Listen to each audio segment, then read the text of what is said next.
Polisi mengungkap motif penculikan dan pembunuhan Kepala Cabang Bank BUMN di Cempaka Putih, Jakarta Pusat, Muhammad Ilham Pradipta. Aksi tersebut terkait rencana pencurian uang dari rekening dorman. Rekening dorman adalah rekening yang tidak aktif dalam periode tertentu. Rekening ini biasanya dibatasi aktivitas transaksinya untuk mencegah penyalahgunaan dana. Kombes Wirasatya Triputra menjelaskan para pelaku ingin memindahkan dana dari rekening dorman ke rekening penampungan. Menurut Wira, tersangka C alias Ken memiliki beberapa rekening dorman.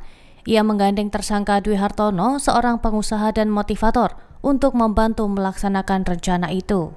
C bahkan menyiapkan tim teknologi informasi. Namun rencana tersebut membutuhkan otorisasi seorang kepala cabang. Download Tribun X sekarang.